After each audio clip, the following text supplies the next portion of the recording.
யோபு எழுதின புஸ்தகம் 5வது அதிகாரம் 9 11 வரை வாசிக்க கேட்போம். யோபு 5 9 11 வரை வாசிக்க கேட்போம்.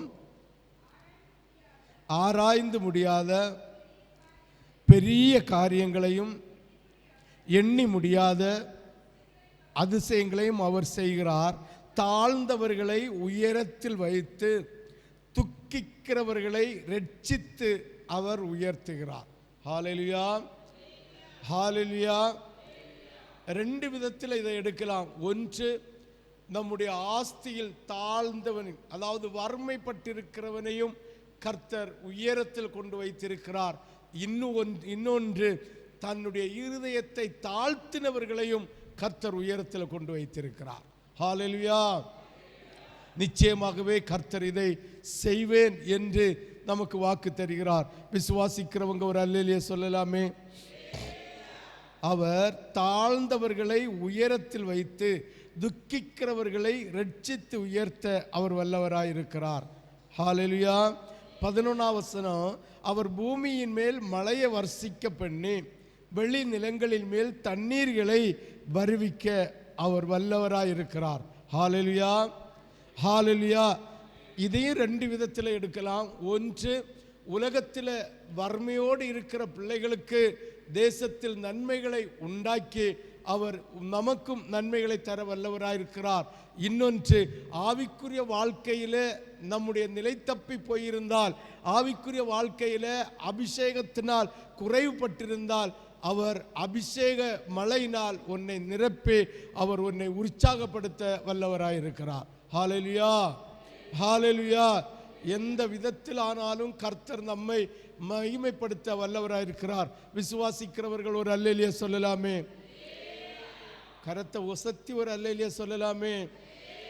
ஹல்லேலூயா, ஹல்லேலூயா, ஹல்லேலூயா. ஆனா ஒன்று, 12வது வசனத்தில் சொல்லியிருக்கிறார், தந்திரக்காரனின் கைகள் காரியத்தை முடிய நடக்கக்கூடாதபடிக்கு அவருடைய உபாயங்களை அவர் அபத்தமாக்குகிறார் என்று சொல்லுகிறார். ஆமே.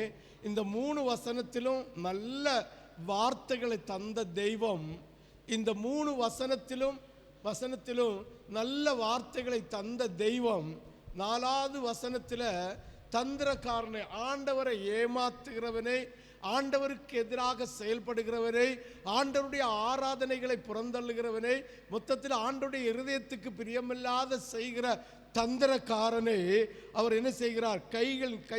கைகள் தந்திரக்காரன் கைகள் காரியத்தை முடிய நடக்கக்கூடாதபடிக்கு அவருடைய உபாயங்களை அவர் அபத்தமாக்குகிறார். ஹல்லேலூயா. ஒரு வசனத்தில் வாசித்து நமக்கு இந்த அடுத்த வாரத்துக்குள்ள அந்த வசனம் வரும். எந்த இடத்துல இருக்குன்னு திட்டமாக சொல்ல தெரியல. அவர் சொல்லுகிறார், அவருடைய தீர்க்கதரிசியையும் அவருடைய ஊழியக்காரனையும் கனம் பண்ணுகிறவர். கனம் பண்ணுகிறவன்னா அர்த்தம் என்ன? முறுமுறுக்காதவர்கள். ஆமேன், ஆமேன். ஊழியக்காரன் ஏதாவது ஒரு வார்த்தை சொல்லியிருப்பான், இல்லாவிட்டால் தீர்க்கதரிசி ஒரு வார்த்தையை சொல்லியிருப்பான். அவர்களை கனவீனப்படுத்தாதவன், முறுமுறுக்காதவன், அந்த வார்த்தையை அப்படியே ஏற்றுக்கொண்டு, ஒருவேளை இன்றைய காலத்தில் அந்த வார்த்தையை நீங்கள் கேட்கும்போது ஒருவேளை அருவருப்பாக இருக்கலாம், ஒருவேளை உன் இருதயத்துக்கு சந்தோஷம் இல்லாமல் இருக்கலாம், ஒருவேளை உன் இருதயத்திற்கு அது வேதனை உண்டாக்கும் விதத்தில் இருக்கலாம். அப்படி இருந்தாலும் கர்த்தருடைய வார்த்தை தந்திருக்கிறார் என்று ஏற்று நடந்து கனப்படுத்தினால் நிச்சயமா முக்தி பெற முடியும் என்று வேதம் சொல்லுது. ஆமேன். அடுத்த வாரத்தில் கண்டிப்பாக இந்த வசனம் வரும், அப்போ ஞாபகப்படுத்துகிறேன். கர்த்தர் அதை ஞாபகப்படுத்தி தந்ததினால் சொல்லுகிறேன். ஹல்லேலூயா. முக்தி பெற முடியும் என்று வேதம் சொல்லுகிறது. அப்போ தேவ பிள்ளைகளுடைய வார்த்தைகளை முறுமுறுக்காமல், தேவன் தருகிற வார்த்தைகளை கனத்தோடு ஏற்றுக்கொண்டு அதை தன் இருதயத்தில் வைத்து அதற்காக அந்த எச்சரிப்பாக இருந்தால் அந்த எச்சரிப்பு நமக்கு நடந்து விடாதபடிக்கு உணர்வுள்ள இருதயத்தை உடையவர்களாக ஆகும்படிக்கும், நல்ல ஆசீர்வாதமாக இருந்தால் அதையும் நம்முடைய ஞாபகத்தில் வைத்து அதை பெற்றுக்கொள்வதற்காக தங்களுடைய வழிகளை செம்மைப்படுத்தவும் செய்தால் முக்தி பெற முடியும் என்று வேதம் நமக்கு சொல்லுகிறது. ஹல்லேலூயா, ஹல்லேலூயா, ஹல்லேலூயா. ஹalleluya, ஹalleluya. நிச்சயமாகவே நிச்சயமாகவே கர்த்தர் சொன்னபடி நம்மை இந்த மாசம் ஆசீர்வதிக்க போகிறார். அதனால் கர்த்தரை நீங்கள் ஏமாற்றாமல் இருங்கள் என்று நமக்கு கர்த்தர் சொல்லுகிறார். ஹalleluya. தந்திரக்காரனின் கர்த்தரை கனம் பண்ணுகிற இடத்துல விஷயத்துல, கர்த்தரை துதிக்கிற விஷயத்துல தந்திரக்காரனை போல் இருந்து விடாதுங்கள். நான் தான் புத்திமான், நான் தான் ஞானி, நான் யோசிக்கிறது சரி என்று இருந்து விடாதபடிக்கு கர்த்தருடைய வார்த்தையிலும் கர்த்தருடைய ஊழியக்காரனுடைய வார்த்தை உபதேசத்திலும் ஞானத்தோடு இருந்து தன்னை தாழ்த்துகிறவனை கர்த்தர் உயர்த்த இந்த மாசம் வாக்கு தந்திருக்கிறார். அப்ப இந்த மாசமும் கர்த்தர் நமக்கு தருகிற வார்த்தை, நீ நினைத்திருக்காத யோசித்திருக்காத பெரிய காரியங்களையோ அதிசயங்களையும் நான் உனக்கு செய்வேன் என்று ஆண்டவர் சொல்லியிருக்கிறார். 10வது வசனம், தாழ்ந்தவர்களை நீ ஒருவேளை ஆவியில் தாழ்ந்து போயிருக்கலாம், இல்ல அதாவது துன்பத்தில் எதுல துக்கித்து கொண்டிருக்கலாம்.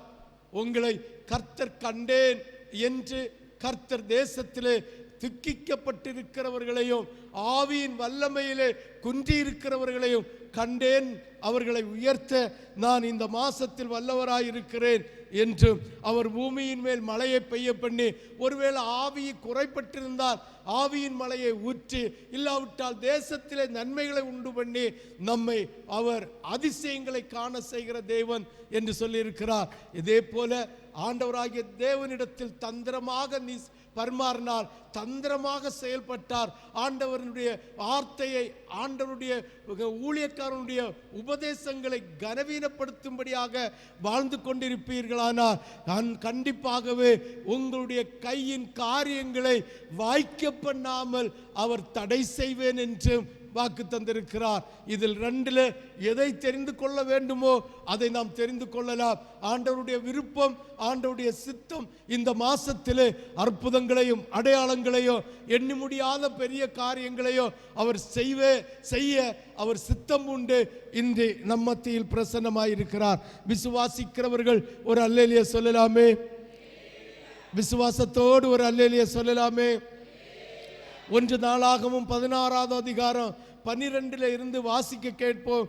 22 முடிய 16, 12 இருந்து அவருடைய 1 நாளாகமும் 16, 12 இருந்து 22 முடிய, அவருடைய தாசனாகிய இஸ்ரவேலின் சந்ததியே, அவரால் தெரிந்து கொள்ளப்பட்டவர்களாகிய யாக்கோபின் புத்திரரே. ஆமென், ஹalleluya, ஹalleluya.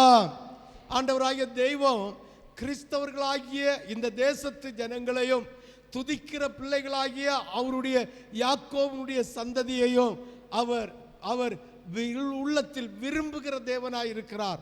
ஹalleluya, ஹalleluya.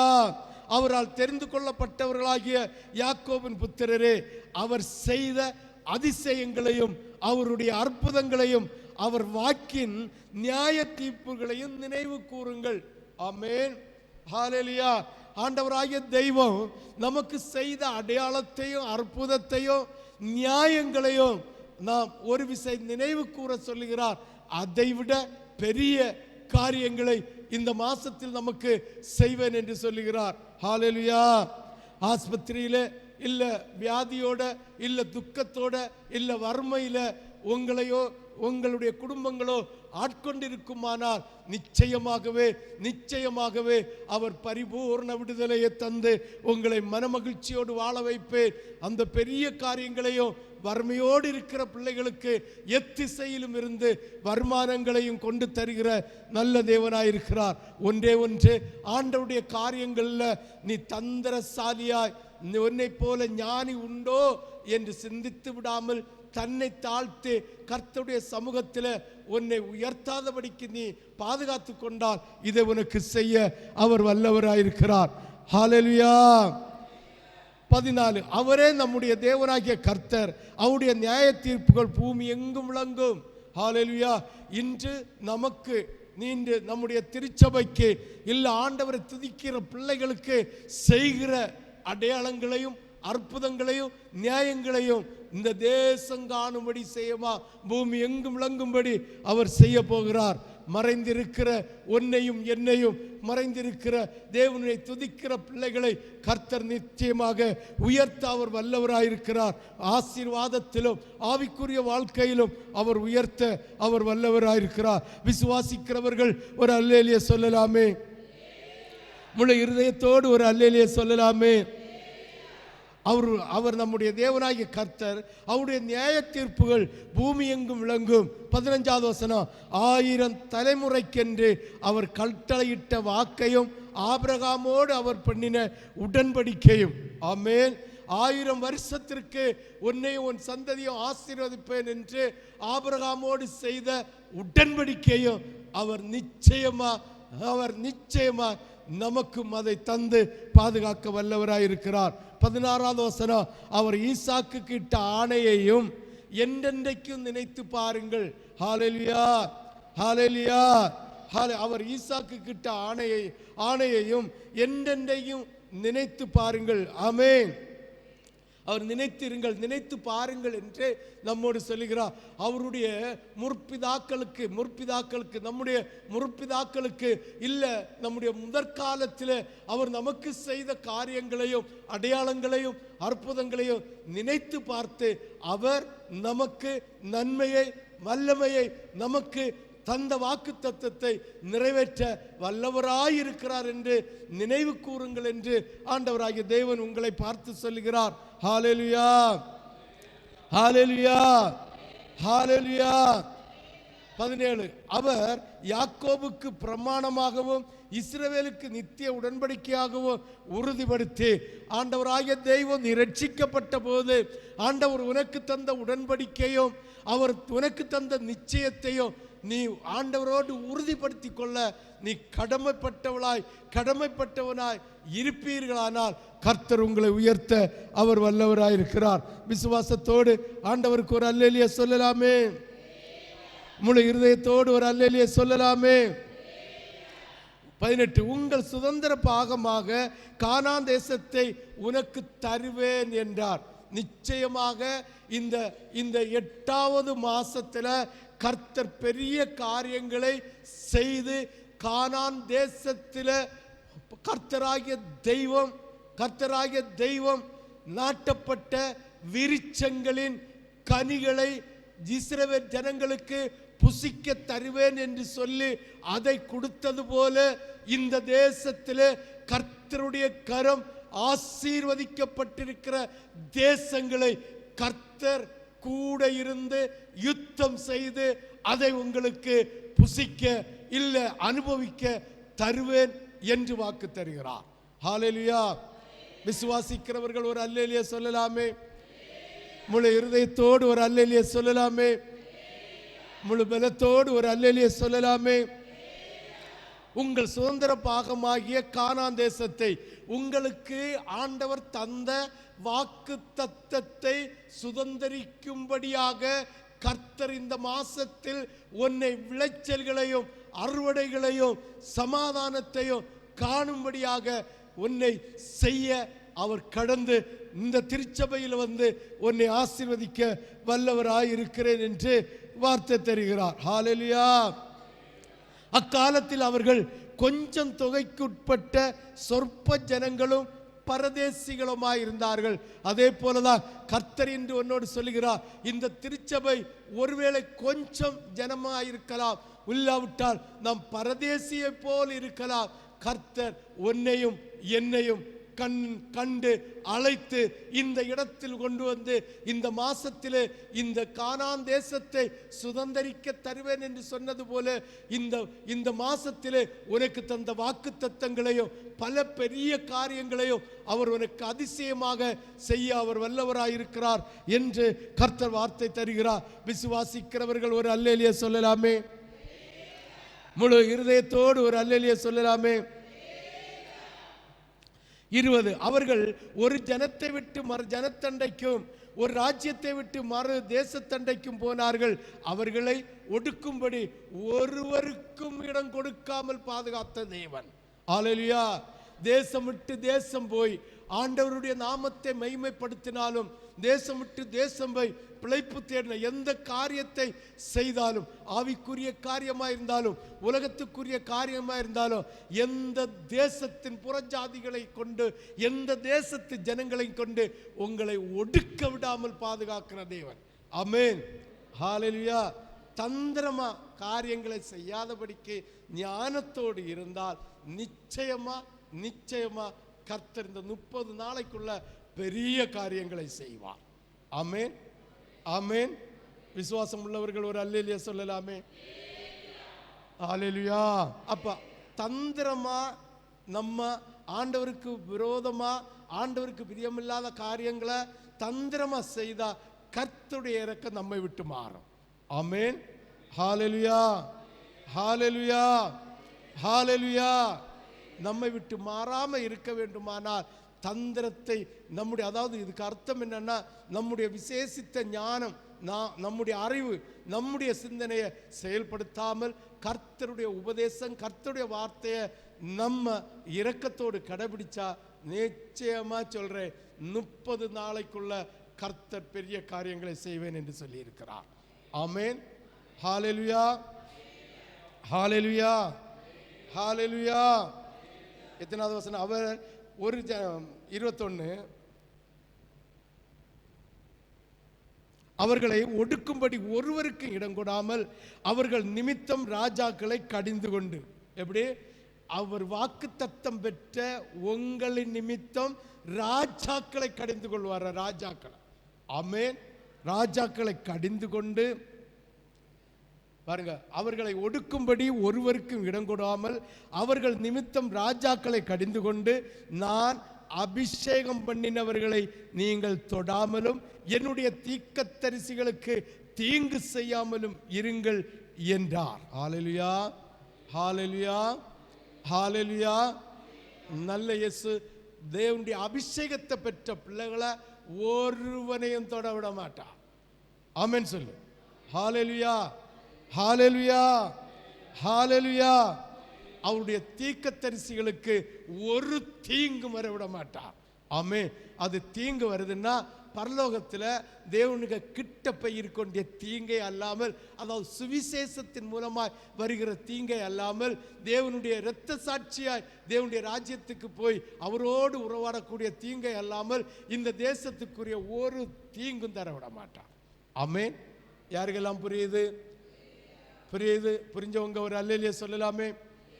நேரம் ஓடிட்டது. ஆமென். இன்னும் இருக்கு.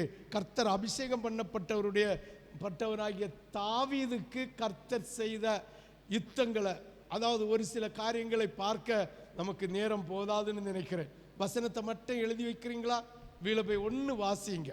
வாசித்தா அதை அவர் செய்வார். 1 நாளாகமும்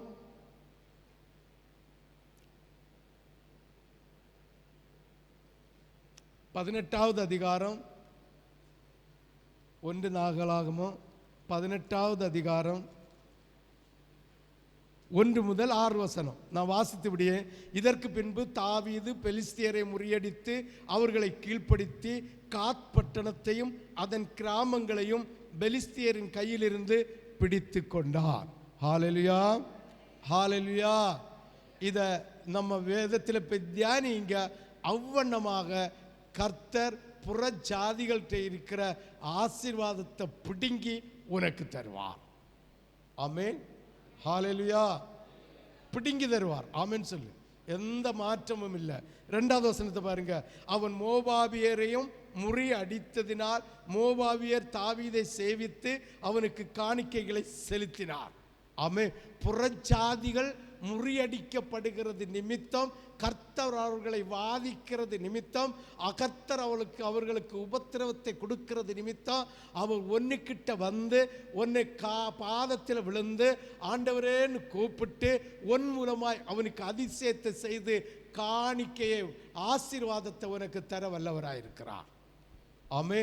காணிக்கைன்னு நினைச்சிடப்படாது. சபையில் பிடிச்சிக்கிற காணிக்கை அப்படின்னு நினைச்சிடப்படாது. அவன் மூலமா உன்னை போஷிக்க வல்லவராயிருக்கிறார். அப்ப நினைக்கணும், புறஜாதிக்க பணத்தை கொண்டு என்னை ஆசீர்வதிக்கிறார். இது என்னுடைய பணம் அல்ல. எப்படி? என்னுடைய பணம் அல்ல, இது புறஜாதியோட பணம். ஆண்டவர் சமூகத்தில் நான் ரட்சிக்கப்பட்டு தன்னை தாழ்த்தினது நிமித்தம் புறஜாதியை கொண்டு என்னை உயர்த்தி கொண்டிருக்கிறார் என்பதை சாகிறது வரைக்கும் மறக்காம இருக்கணும். ஹல்லேலூயா, ஹல்லேலூயா, ஹல்லேலூயா. ஆமென் சொல்லு, ஆமென் சொல்லு. என்னை ஒரு புறஜாதியை கொண்டு அல்ல, பல புறஜாதியை கொண்டு என்னை போஷித்துக் கொண்டிருக்கிறார். ஆமென் சொல்லலாமே. உற்சாகம் ஒரு அல்லேலூயா சொல்லலாமே. உங்களுடைய இருதயத்தோடு ஒரு அல்லேலூயா சொல்லலாமே. இந்த ஆசீர்வாதம் ஊழியக்காரனுக்கு அல்ல, இந்த திருச்சபையில் இருக்கிற உனக்கும் எனக்கும் தருகிற வார்த்தை. ஆமென், ஹல்லேலூயா. யாருக்கெல்லாம் புரியுது? தந்திரமா செயல்படாட்டா அதாவது நம்ம இருதயம் ஆண்டவரோடு மறைவில்லாம, ஆண்டவருடைய பிள்ளைகளோடு மறைவில்லாம இருந்தா நிச்சயமா ஆண்டவர் உன்னையும் என்னையும் ஆசீர்வதிக்க வல்லவராக இருக்கிறார். இதுவரைக்கும் இந்த ஆசீர்வாதத்தை 1ஆம் தேதி தரும்போது உங்களுக்கு தான் தந்துட்டு இருந்தேன், என்ன சொல்லவே இல்லை. இந்த தடவை என்னையும் சேர்த்து சொல்லுகிறேன். ஆமென், ஹல்லேலூயா. யாருக்கெல்லாம் புரியுது? புரிஞ்சவங்க ஒரு அல்லேலூயா சொல்லுங்களா. அப்படியே இருப்போம், கண்ணு தட்டி பாப்பா. ஆமல்ல, ஸ்தோத்திரம். இப்படி இருப்போம். ஆமா இல்லை, இதுக்கு ஏற்ற உபத்திரமும் பாடும் நமக்கு வந்துட்டே இருக்கும். உபத்திரவும் பாடம் நமக்கு வந்துட்டே இருக்கும். இதை கண்டு சோர்ந்து போகாம கர்த்தர் தார நன்மையை நினைத்து நம்முடைய பாத அடி முன்ன போய்கொண்டே இருக்கணும். ஹல்லேலூயா. இந்த ஆசீர்வாதங்களை பெறவிடாமல் பல உபத்திரவங்களை தருவான். நீயா இருந்தா உபத்திரவம் ஒரு மயிரும் செய்யாது. ஆமென், ஹல்லேலூயா. ஆமென் சொல்லு, ஹல்லேலூயா. பாருங்க, அவன் மோபாபியரை முறியடித்ததினால் மோபாபியர் தாவீதை சேவித்து கடை. 3வது, சோபாவின் ராஜாவாகிய ஆதரசேர் ஐப்ராத் நதியண்டையில தன் இராணுவத்தை நிறுத்த போகிற போது தாவீது அவனை ஆமாத்தின் கிட்டே முறியடித்தான். எப்படி? ஒன்னும் என்ன செய்ய முடியாது என்ன சத்துருவானவன், அதாவது நம்முடைய புறஜாதியானவன் அவன் செய்து கொண்டு இருக்கும்போது அவனை சிந்தனையில யோசிக்க விடாதபடி அவனை முறியடித்து அவனுடைய பொன்னையும் வெள்ளியையும் சூறையாட தாவீதுக்கு இடம் கொடுத்தது போல கர்த்தர் புறஜாதிக்கு கையில இருக்கிற பொன்னையும் பொருளையும் சூறையாட்டி நமக்கு அவர் தர வல்லவராக இருக்கிறார். ஆமென், ஹல்லேலூயா, ஹல்லேலூயா சொல்லு, ஆமென் சொல்லு. உற்சாகமா ஒரு அல்லேலூயா சொல்லு, ஹல்லேலூயா. எத்தனாவது வசனம்? 4வது வசனம். அவனுக்கு இருந்த 1000 ரதங்களையும் 7000 குதிரைகளையும் 10000 காலாட்களையும் பிடித்து ரதங்களில் 100 ரதங்களை வைத்துக் கொண்டு மற்றவைகளெல்லாம் துண்டித்து போட்டான். பாருங்க, அந்த புறஜாதிகிட்ட இருக்கிற பெஸ்ட்டை நமக்கு தருவாராம். யாரெல்லாம் விசுவாசிக்கிறது? நல்லா யோசித்து பார்க்கணும். இதே சூழ்நிலையில தான் ஆண்டவர் தாவீதுக்கு கொடுத்தப்ப பெஸ்டா இருந்த 100 ரதத்தை மட்டும் எடுத்து பாக்கியெல்லாம் துண்டிச்சு போட்டுட்டான். ஆமென். பாக்கியெல்லாம் அனுபவிச்ச போல, அதாவது கழிச்சு போட்டுட்டான். ஆமென் சொல்லு. இதே சூழ்நிலையை திருச்சபைக்கு கர்த்தர் தர போகிறார். ஆமென், ஹல்லேலூயா. சோபாவின் ராஜாவாகிய ஆதரசருக்கு உதவி செய்ய நமஸ்கு பட்டணத்தாராகிய சீரியார் வந்தார்கள். தாவீது சீரியாரில் 26000 பேரை வெட்டி போட்டான். இந்த ஆசீர்வாதத்துக்கு தடையா பிசாசல்ல, எந்த மனுஷன் வந்தாலும் துண்டித்து போடுவேன் என்று கர்த்தர் வாக்கு தருகிறார். ஆமென், ஹல்லேலூயா. ஆபிரகாமுடைய சந்ததியில வந்த இந்த தாவீது அவருடைய பிள்ளைன்னா இந்த திருச்சபையில ஞானஸ்தானம் எடுத்து தேவனுடைய ராஜ்யத்துக்கு சுதந்திரிக்க போகிற நீயும் தானும் தாவீதுடைய வம்சம், தாவீதுடைய சந்ததி, தாவீது பெற்ற ஆசீர்வாதத்தை உனக்கும் எனக்கும் தருவார் என்பதில் எந்த சந்தேகமும் இல்லை. ஆமென், ஹல்லேலூயா, ஹல்லேலூயா. யாருக்கெல்லாம் புரியுது? அதுக்கு எதிராக யார் வந்தாலும் அவர்களை துண்டித்து போட வல்லவராயிருக்கிறார். ஆமென். எத்தனாவது வசனம்? 20000 பேரை வெட்டி போட்டு நமஸ்குவுக்கு அடுத்த சிரியாவிலே நாணயங்களை வைத்தான். சீரியார் தாவீதை சேவித்து அவனுக்கு காணிக்கைகளை செலுத்தினார்கள். தாவீதின் போன இடையெல்லாம் கர்த்தர் அவனை காப்பாற்றினார். காப்பாற்றுவாரா காப்பாற்ற மாட்டாரா? ஒளிவு மறைவு இருக்கப்படாது. கர்த்தர்ட்ட தந்திரம் இருக்கப்படாது. ஆமென் சொல்லு. ஹல்லேலூயா. ஒருவேளை கர்த்தர் உபதேசம் தருகிறது சில வேளை கடினமாக இருக்கும், நம்முடைய இருதயத்துக்கு பிரியம் இல்லாமல் இருக்கும். ஐயோ, இதை நான் இப்படி சிந்தித்தேன், இப்படி யோசித்தேன், ஐயோ என்ன ஆச்சுதுன்னு சிந்திக்கக்கூடிய விதத்தில் இருக்கும். அதுதான் உண்மை. கர்த்தர் நீ போகிற இடம் எல்லாம் உன் கையை ஆசீர்வதித்து, உன் கையின் பிரயாசத்தை புசித்து, உன் கையின் மகிமையினால் உன்னை திருப்தியாக்க வல்லவராக இருக்கிறார். ஆமென் சொல்லலாமே, ஆமென் சொல்லலாமே. ஹல்லேலூயா, ஹல்லேலூயா, ஹல்லேலூயா. விசுவாசிக்கிறவர்கள் ஒரு அல்லேலூயா சொல்லலாமே. இனி 1 நாளாகமும் 16:11 ஒரு கவாசி 16:11. கர்த்தர் அவர் சமூகத்தை நித்தமும் தேடுங்கள், உங்களை ஆசீர்வதிக்க வல்லவராக இருக்கிறார். இந்த ஆசீர்வாதம் நம்ம கிடைக்கணும்னா அவரை என்ன செய்யணும்? கர்த்தரையும் அவர் வல்லமையும் நாடணுமா. ஆண்டவரை மட்டும் தேடினா போராது. நிறைய பேர் அப்படிதான், நான் பரலோகத்துக்கு போறேன் ஆண்டவரை மட்டும் தேடினோம். அவருடைய வல்லமையை தேடணும். ஆண்டவரை உண்மை நான் தேடுகிறேன், உண்மை ஆராதிக்கிறேன், உமது வல்லமை எங்க, உமது அதிசயம் எங்க, உமது அடையாளம் எனக்கு எங்க தாரும்னு உரிமையோட கேட்கணும். உரிமையோட கேட்கணும்னா இதயத்தில் தந்திரம் இருக்கப்படாது. இதயத்தில் என்ன செய்யப்படாது? தந்திரம் இருக்கப்படாது. ஆமே, தந்திரம் இல்லாமல் வெளிப்படையா நம்ம காரியங்களை ஆண்டவருக்கு மறைவில்லாமல் சொல்லுவோமானா நம்ம நினைச்சிருப்போம் நம்ம இருதயத்தில் நம்ம செய்த தந்திரம் ஆண்டவருக்கு தெரியாது. ஒவ்வொன்றையும் கர்த்தர் அறிஞ்சு வச்சிருப்பான். ஆமேன், ஹல்லேலூயா. அதுதான், கர்த்தரையும் அவர் வல்லமையும் நாடுங்கள், அவர் சமூகத்தை நித்தமும் தேடுங்கள்.